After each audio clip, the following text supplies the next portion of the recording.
শুভ সকাল। নতুন একটা দিনের সাথে আজকে আবার শুরু করছি নতুন একটা ভিডিওর সাথে। আজকে রান্না করছি, সবার সাথে শেয়ার করবো।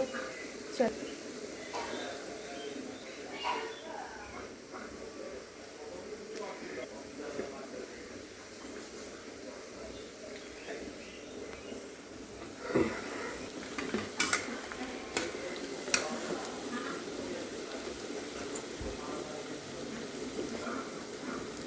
ভিডিওটা শুরু করার আগে আমি পেঁয়াজটা তেলের উপরে দিয়ে সুন্দর করে ভেজে নিয়েছি। আর এদিকে মাংসটা আমি হলুদ, লবণ, তেল আর এই যে বাটা মশলাটা দিয়ে সুন্দর করে মেখে নিয়েছি।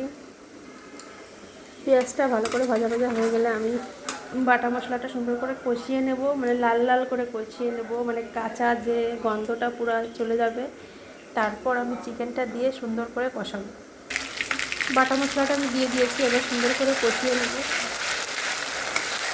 এই মশলাটা যত সুন্দর করে তেল দিয়ে কষানো যাবে ততই টেস্টটা বেড়ে যাবে। আমি রান্না করে শিখেছি আমার মায়ের থেকে। আমার মা খুব ভালো রান্না করতে পারে। মায়ের হাতের রান্না না অসাধারণ। আমি আমার মায়ের হাতের রান্না পছন্দ করি, আর আমার মা বলে আমার হাতের রান্না ওনার ভালো লাগে।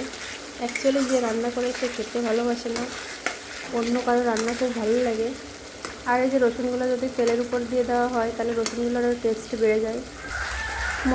মশলাটা আমি ঢেলে ঢেলে সুন্দর করে কষিয়ে নেব, লাল লাল করে। সুন্দর একটা লাল লাল কালার চলে আসছে।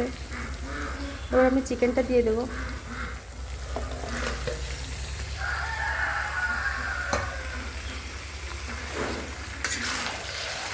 চিকেনটা দিয়ে মশলাটা সুন্দর করে মাখিয়ে নেবো মশলাটা।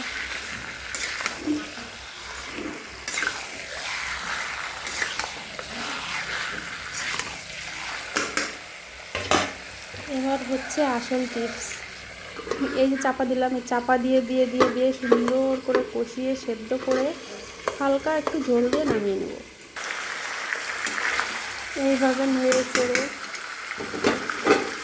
চাপা দিয়ে দিয়ে রান্নাটা রেডি করে নেব। আর চলো আজকে শেয়ার করে দেবো যেহেতু কী কী রান্না করেছি।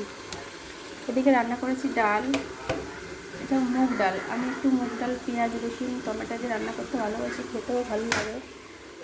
আর করেছি বেগুন ভাজা, এগুলো গাছের বেগুন, খুব টেস্টি খেতে। আর হাঁড়ি ভর্তি করে রান্না করেছি। আমার শ্বশুর সকালবেলা ডিউটিতে গিয়েছে, ওই জন্য ভাত খেয়ে গিয়েছে বেগুন ভাজাটা দিয়ে। আর করেছি এই যে কই মাছ দিয়ে গাছের কুমড়ো দিয়ে সবজি। ভিডিওটা যদি ভালো লেগে থাকে লাইক শেয়ার কমেন্ট করে পাশে থাকবে। Tata, bye bye.